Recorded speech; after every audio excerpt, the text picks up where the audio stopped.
the weather forecast with C3 Production.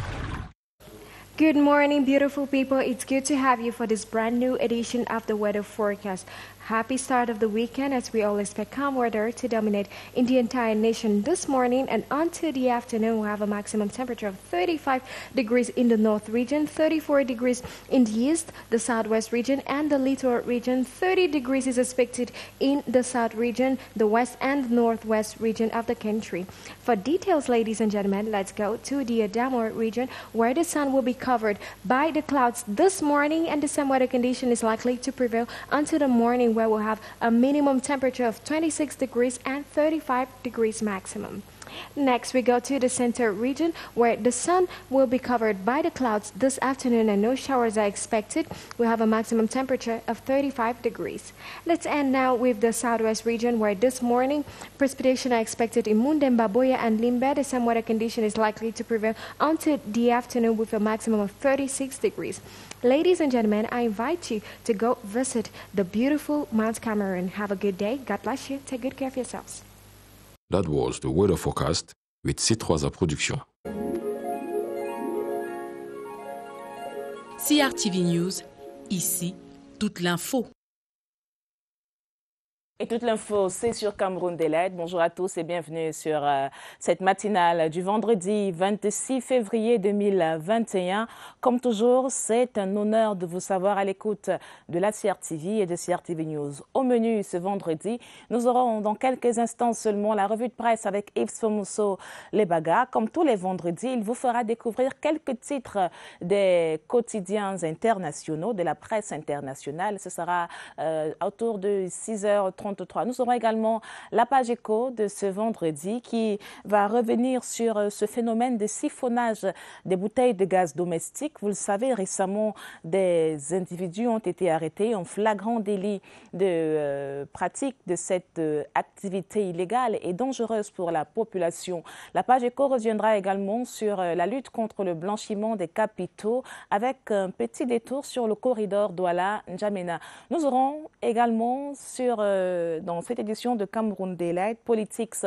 Et aujourd'hui, Politics va revenir sur la candidature du Cameroun au secrétariat général de la Conféges. Les opérations de vote ont lieu ce vendredi 26 février entre 14h30 et 18h30 à Ouagadougou, au Burkina Faso.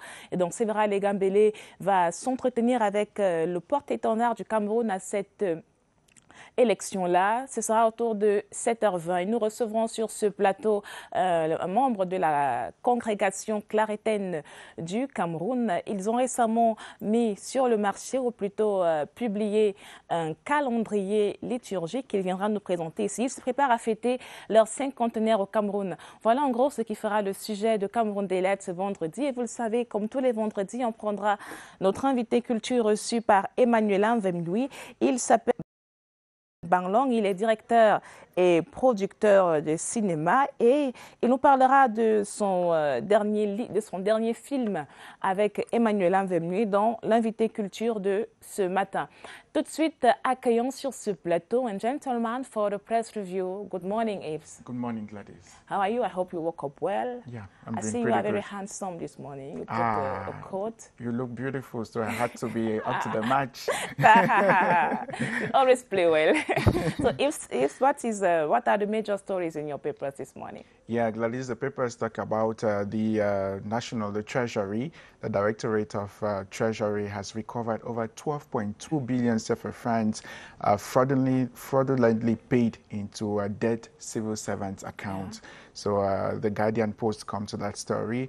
Out of the country, France is still battling with COVID-19, and in South Africa, the finance minister has revealed that they will spend over 20.2 billion rand to be able to manage COVID-19 cases, while in the United States, Tiger Woods, world champion in golf, had an accident, and he said that it's going to be very difficult for him to get back to play. Those and more on Tabloid, presented to you by Yves Fomusso Lebaga.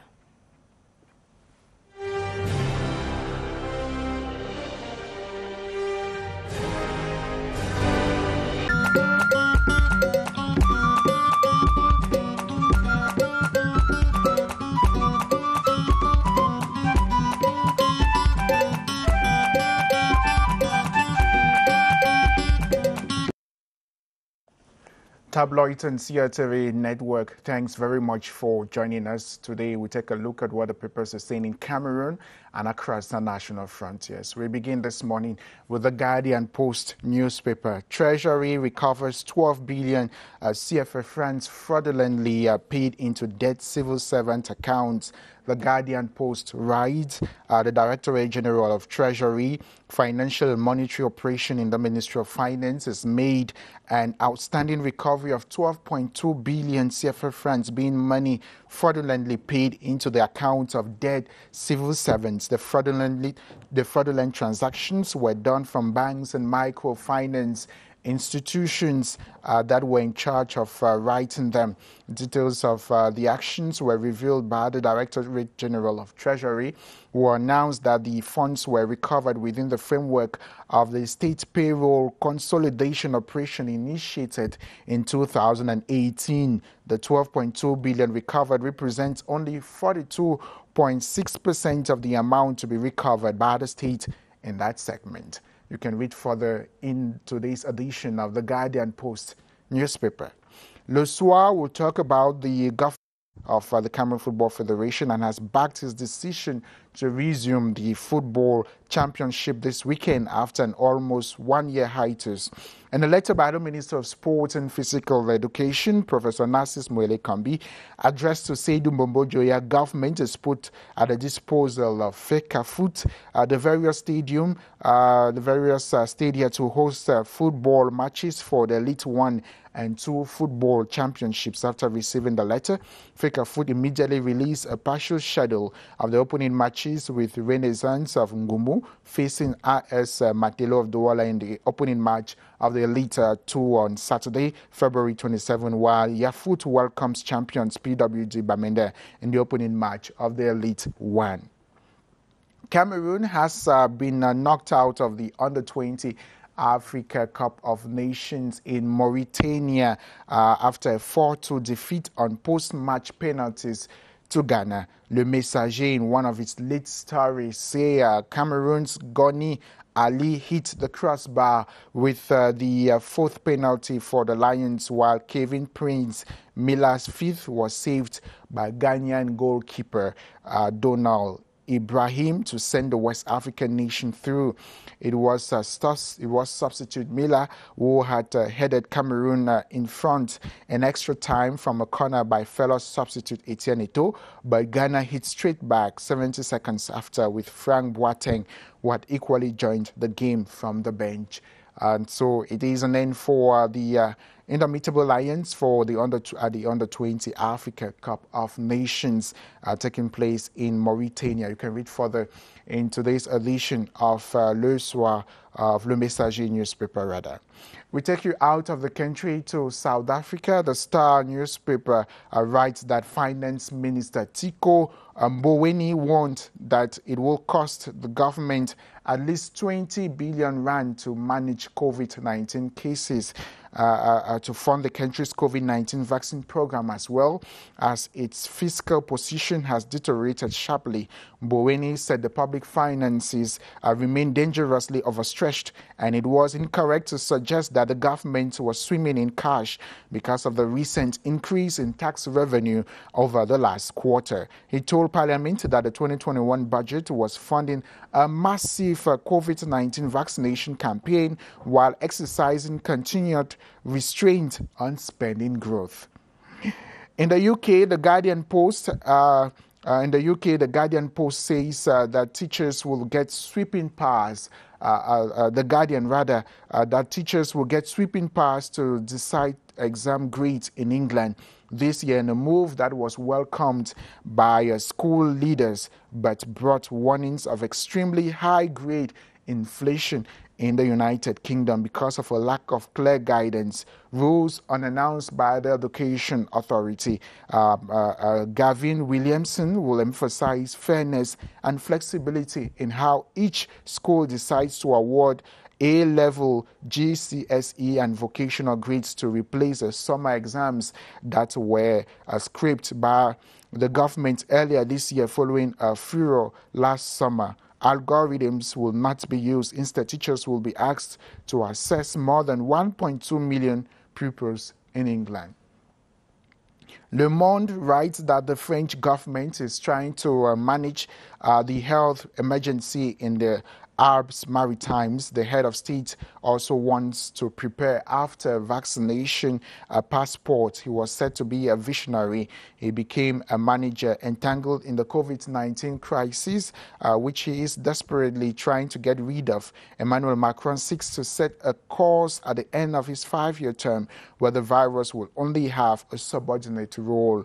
And if the solution for that was to imagine living with him at the dawn of a potential third epidemic wave aggravated by the appearance of the British, South African and Brazilian variants, the executive is seeking to exhaust local sources of contamination in order to escape a third national confinement.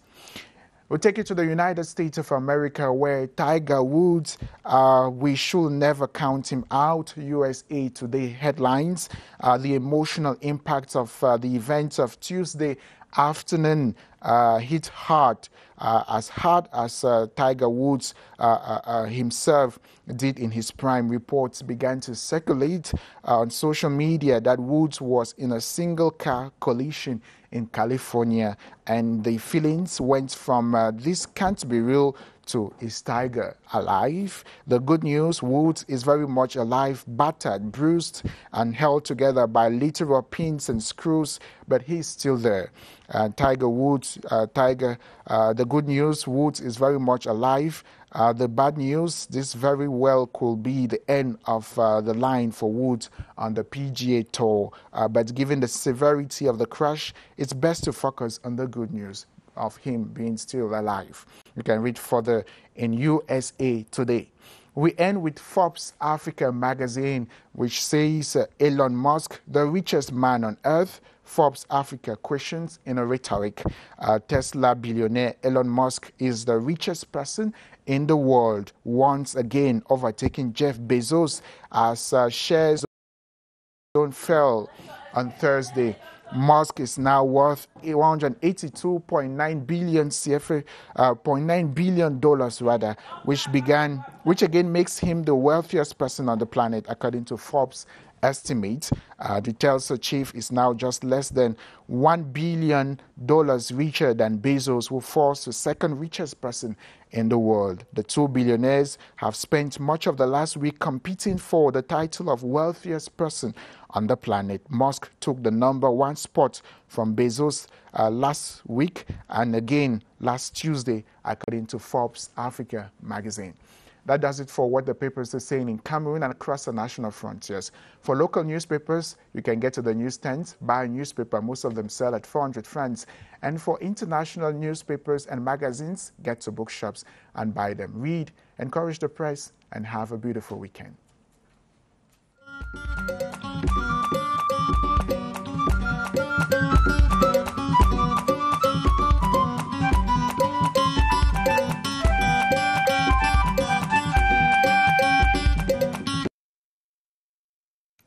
Thanks, Yves Musso, for that daily press review. He will be back here on set for the 7 a.m. newscast at 7 a.m. at least. So, nous serons également tout à l'heure autour de 7h50, la revue de 6h50, la revue de presse en français présentée par Gaël Obonoy. Dans l'actualité, ce vendredi, on a cette cérémonie de prise d'armes des élèves de la 38e promotion de l'EMIA.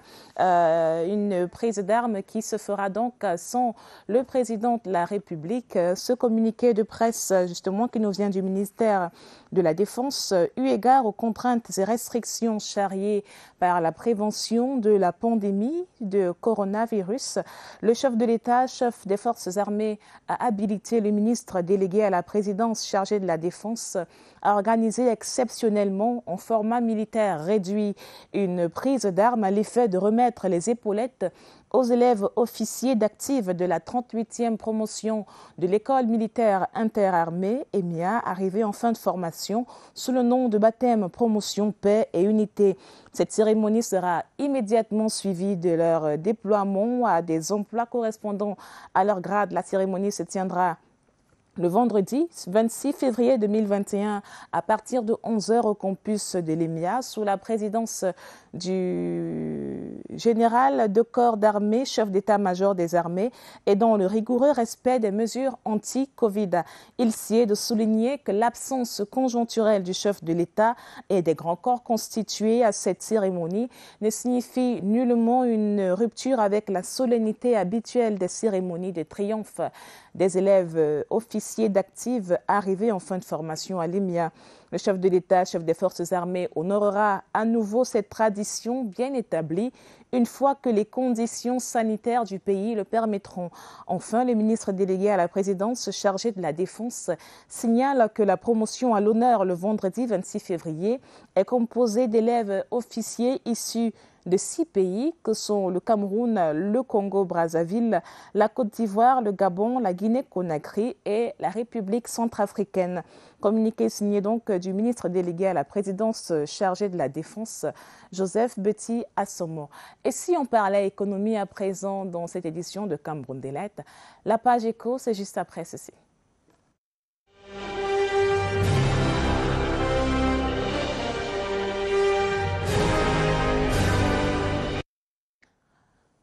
Et en ouverture de cette page éco, cette note légère baisse dans le taux d'imposition dès le mois de mars 2021.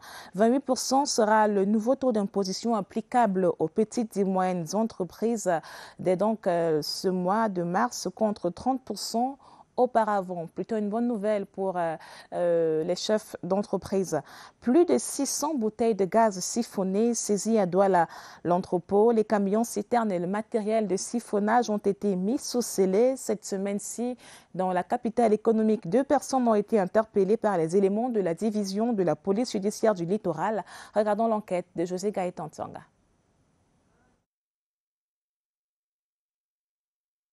Le PADIDJA, Programme d'aménagement et de développement intégré de la boucle minière du Dja et de la zone frontalière adjacente, couvre 11 communes, dont 5 dans le département du Dja-Lobo, région du Sud, et 6 dans le Oignon, région de l'Est.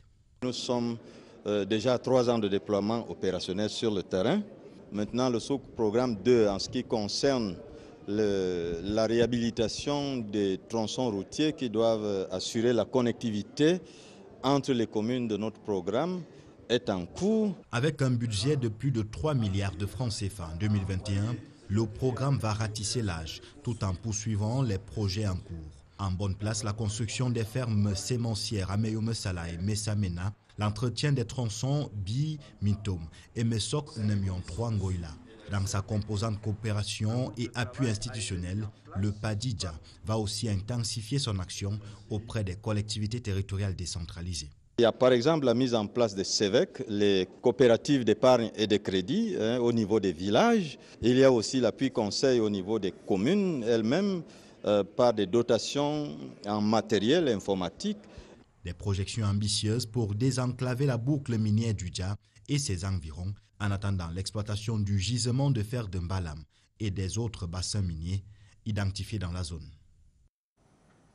C'était plutôt ce reportage de Franck Evina sur les 11e et 12e sessions du comité d'orientation et de supervision du programme d'aménagement et de développement intégré de la bourse minière du Dja et de la zone frontalière adjacente. Donc les travaux se déroulent depuis hier au siège de ce comité-là et Franck Evina nous dressait les réalisations du PADIDJA en 2020. Dans la suite de cette page éco, nous parlons de la lutte contre le blanchiment de capitaux. Le secrétaire permanent du groupement d'action contre le blanchiment d'argent en Afrique est en séjour au Cameroun jusqu'au 15 mars prochain. C'est dans le cadre de l'évaluation mutuelle du dispositif de lutte contre le blanchiment des capitaux et le financement du terrorisme pour le compte du second cycle des évaluations. Donc à son arrivée, Gervais Mbata a été reçu en audience par le ministre des Finances, Louis-Paul Motazé, en présence du directeur de l'Agence nationale d'investissement financier, l'ANIF. Regardons le compte rendu de cette audience avec Étienne Pascal Azégue. L'action du groupe d'action contre le blanchiment d'argent en Afrique centrale, conduite par le directeur de l'Agence nationale d'investigation financière, a présenté au ministre des Finances les contours de la mission de 3 semaines que le secrétariat permanent du GABAC compte effectuer au Cameroun. La mission procédera à l'évaluation mutuelle du dispositif de lutte contre le blanchiment de capitaux et le financement du terrorisme. Au cours des échanges, Louis-Paul Moutazé a réitéré la détermination et la volonté du Cameroun au plus haut sommet de l'État pour mener une lutte sans merci contre le blanchiment d'argent et le financement du terrorisme en Afrique centrale et même au Cameroun, en raison du rôle moteur que joue notre pays dans la zone CEMAC au plan économique.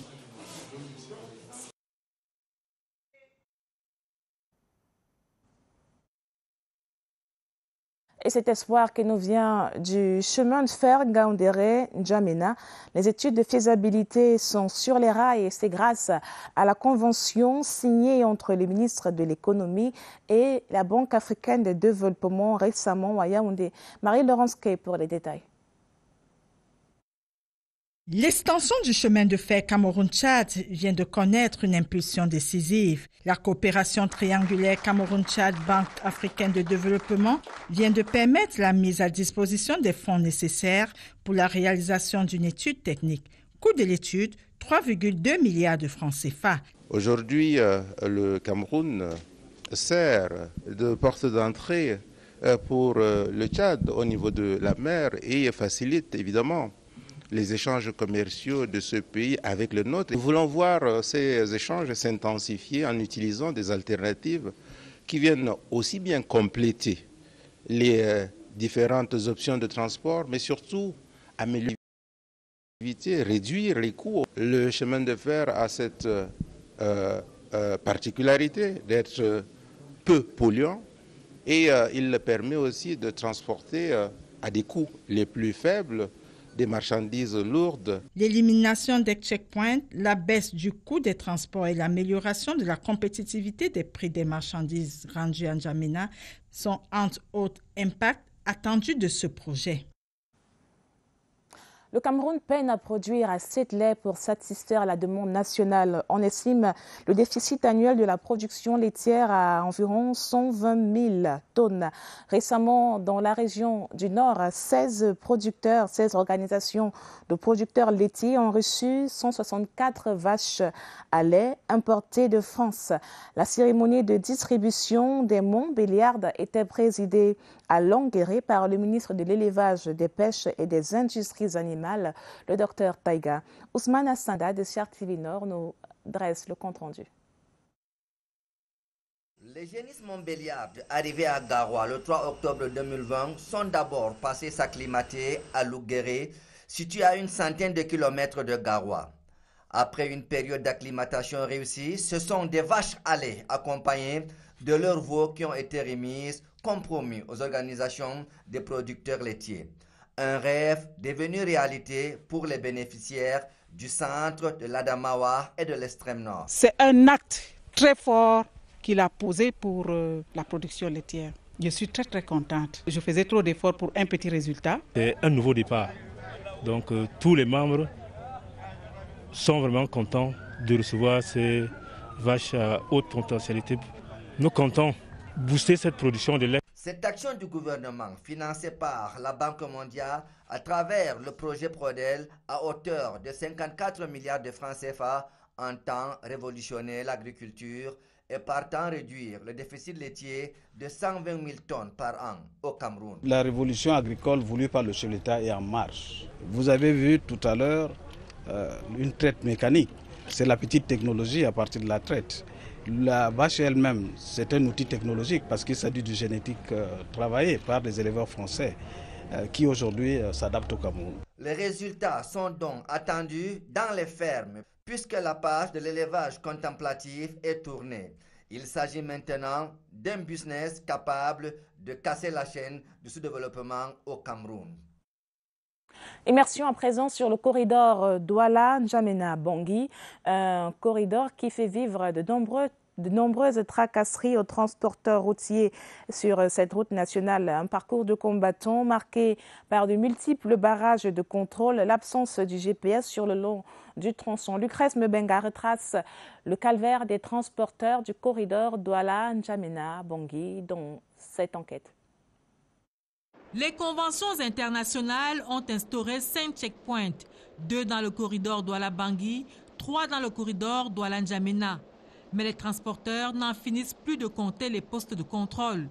Et pourtant, munis du précieux sésame qu'est le sauf-conduit international sur lequel toutes les administrations, douane, police, gendarmerie, bureau de fret apposent leur signature avant l'entrée dans le corridor à partir de Yassa à Douala, les transporteurs sont supposés circuler dans les différents corridors sans autre forme de contrôle, à l'exception bien sûr de ceux retenus par les conventions internationales.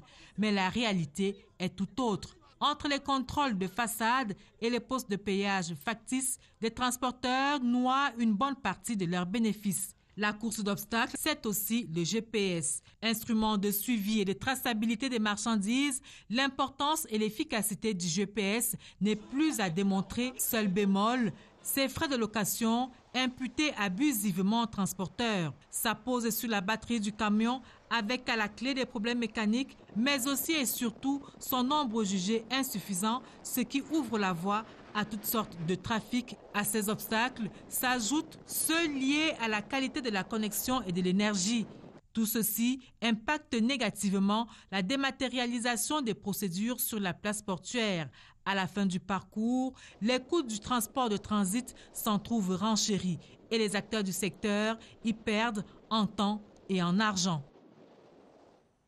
Et le chiffre du jour pour refermer cette page éco, le chiffre du jour est un objectif pour 2021. Regardez, il s'affiche sur vos écrans, 1994,7.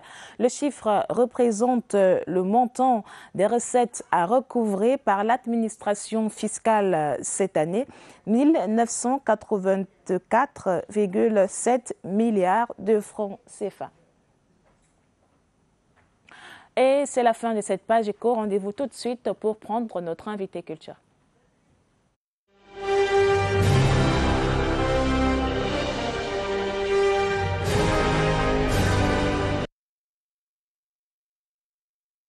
Let's now have our culture guest this morning, one of Cameroon's uprising film actor, director and producer Joseph Ballon is our culture guest on Cameroon Delight this morning. From My Inheritance in 2008 to Foreign Illusion and over 20 films in 2021, the husband and father believes he is on the path to building a vibrant film industry in the country. One-on-one chat with our reporter Emmanuel Anvemni, Joseph Ballon, the native of Bui division in the Northwest region, shares his short and long-time projects for the Cameroon film industry. Let's watch.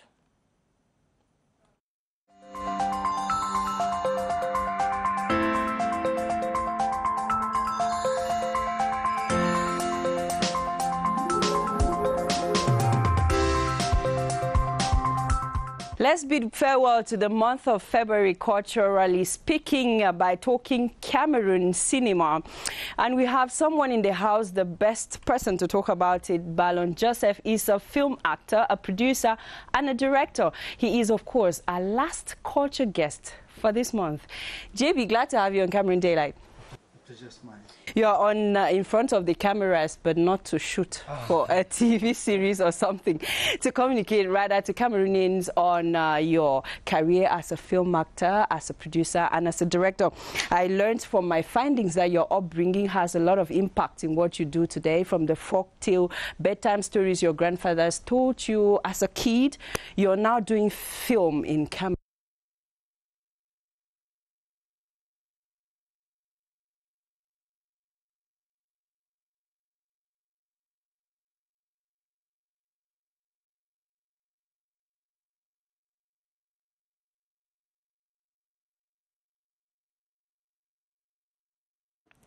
Toutes nos excuses. Petit incident technique avec cet invité culture d'Emmanuel Vemnui. Vous le retrouverez certainement après le journal de 7 heures dans la deuxième partie de Cameroun Daylight. Le journal de 7 heures sera présenté tout à l'heure par Yves Fomusso Lebaga. Occasion d'en savoir plus sur le contenu de l'agenda actu de ce vendredi. Et je vous l'annonçais, aujourd'hui aura lieu la prise d'armes des aspirants officiers, des élèves de la 38e promotion de l'école militaire interarmée, EMIA, qui vont donc une prise d'armes peu conventionnelle en raison de la pandémie de Covid-19, pas en l'absence du chef de l'État, donc, et des corps constitués pour respecter les mesures de distanciation et des mesures anti-Covid. Dans la suite de Cameroun Daylight, nous aurons à 7h20, vous le savez, Politics. Et Politics, ce matin, va vous parler de l'élection ou de la candidature du Cameroun à la Confégesse. L'élection, c'est aujourd'hui, le jour de vote. Ce sera à Ouagadougou, au Burkina Faso. Donc, tout à l'heure, Séverin Legambélé, à 7h20 exactement, vous présentera un entretien. La candidate du Cameroun à cette élection-là, elle s'appelle Renée Toby Etame Ndedi et elle porte donc les couleurs du Cameroun pour présider ou pour devenir secrétaire général de la Confégesse. Et nous aurons sur ce plateau également un invité qui nous vient de la congrégation des Claretins au Cameroun. Ils se préparent à fêter leur 50e anniversaire. Ils viendront nous parler de la particularité de cette congrégation-là, mais aussi d'un certain nombre d'outils bibliques qu'ils ont récemment publiés et présentés au public. Voilà ce qui va faire l'objet de notre deuxième partie de Cameroun Daylight. Mais d'abord, rejoignons tout de suite à la rédaction centrale Yves Fomusso pour le journal de 7 heures. Secrétaire général de la Confégesse, aujourd'hui même à Ouagadougou, au Burkina Faso. Dans l'agenda actu de ce vendredi, la prise d'armes des élèves officiers de la 38e promotion de l'école militaire interarmée ce vendredi à 11h au campus de l'EMIA sous la présidence du général des corps d'armée, chef d'état-major. Une cérémonie donc dans le strict, une cérémonie à l'absence du président de la République et des corps constitués. En raison de la pandémie de Covid-19, donc le chef de l'État a habilité le ministre de la Défense à organiser en format militaire réduit cette prise d'armes-là pour remettre les épaulettes aux officiers, aux élèves officiers de cette 38e promotion de l'EMIA baptisée Promotion, Paix et Unité. Et demain, le gazon reverdit pour les clubs professionnels de football. Les championnats d'élite vont reprendre au stade Omnisport de Yaoundé sous l'égide de la FECAFOOT après près de 9 mois d'inertie entre querelles internes et guerres d'intérêts. Ce sera l'occasion pour les différents clubs de montrer leurs avancées, leurs performances professionnelles en matière de football. Donc demain samedi, le match d'envoi en Élite 2 opposera Renaissance de Ngoumou à AS Matelo de Douala. Un départ de bon pied donc qui signe le retour en force des clubs professionnels de football au Cameroun, puisqu'on a vu hier le Canon Pakoum installer ses nouveaux responsables. Hier également était jour de rentrée pour la Cour suprême, mais c'est l'un des sujets dans les tabloïds de ce vendredi. Gaëlle Bono est sur ce plateau. Gaëlle, bonjour. Bonjour Gladys et bonjour à tous. Au menu de la presse ce vendredi, qu'est-ce qu'on peut s'attendre à retrouver? Eh bien, dans les journaux, ce matin, l'on revient sur la rentrée solennelle de la Cour suprême. C'était hier à Yaoundé.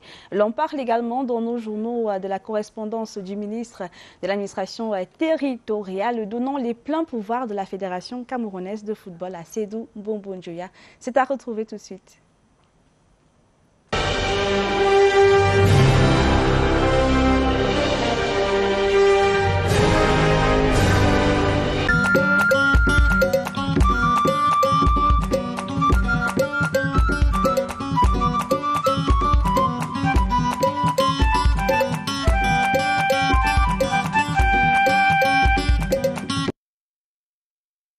Bonjour à tous et ravi de vous retrouver pour votre revue de presse quotidienne, la dernière édition de cette semaine. Nous ouvrons avec le journal Réalité Plus qui part de la coopération Cameroun-France et titre Tonga, l'ambassadeur de France Christophe Guilou fêté en grande pompe. Selon le journal Réalité Plus, en fin de séjour au Cameroun, le diplomate français a passé toute sa journée d'hier 25 février dans une communion totale avec les populations de l'Ouest. L'initiative du député Jean-Claude Feuteux a permis à l'ambassadeur Guilou de conclure que le Cameroun est un pays de paix où l'on peut se mouvoir sans être inquiété. Il a inauguré les bâtiments du collège catholique de Ntonga, dont de l'honorable Feuteux. Le journal Le Quotidien revient également sur cette information et titre à son tour Coopération Cameroun-France. Le chaleureux accueil de Tonga à Christophe Guilou. Le journal précise qu'amené par l'honorable Feuteux Claude, député de l'Assemblée nationale et élu de cet arrondissement parmi les 4 qui constituent le département du Ndé, les forces vives et autres populations de Ntonga, en présence du gouvernement de la région, du gouverneur de la région de l'Ouest, Awafonka Augustine, ont réservé un accueil chaleureux à son Excellence Christophe Guilou, ambassadeur de France au Cameroun, qui s'y est rendu en visite de courtoisie, certes en fin de séjour au Cameroun. Christophe Guilou, après avoir visité certaines structures locales, parmi lesquelles le collège Sainte-Joséphine, le centre médical d'arrondissement, pour ne citer que cela, a promis à l'honorable Feuteux Claude de soutenir et dynamiser les autres structures de cette localité. Une autre actualité, le journal Mutation qui s'intéresse à la coopération Cameroun-États-Unis. Ce jour, combat parlementaire. Le journal précise que 62 députés écrivent au Congrès américain pour dénoncer des accusations de violation des droits de l'homme. La réaction de Jean-Michel Nietzsche à retrouver dans votre journal Mutation, l'édition de ce jour. Mutation, qui s'intéresse également à la Cour suprême, à la rentrée solennelle hier de la Cour suprême. La cérémonie avait pour cadre la salle d'audience d'apparat de la plus haute juridiction du pays. Le journal Mutation précise également que la Cour suprême, la plus haute juridiction en matière judiciaire, administrative et de jugement des comptes au Cameroun, a effectué sa rentrée ce jeudi. La cérémonie solennelle s'est déroulée dans la salle d'audience d'apparat. Étaient donc présents à cette cérémonie les différents corps constitués nationaux, les membres du corps diplomatique et ceux de la grande famille judiciaire. De grandes articulations étaient au cœur des échanges. Les réquisitions du procureur général près la Cour suprême, Luc Jodo, et le discours du premier président de la haute juridiction, Daniel Mekobe-Sonnet.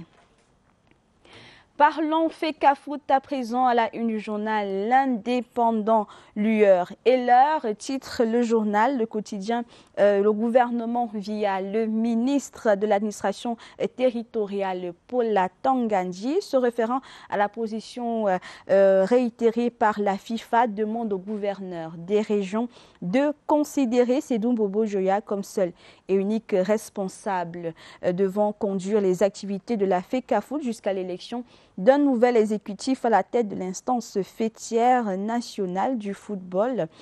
Eh bien, le journal La République, de son côté, reste dans le même sujet, FECAFOOT.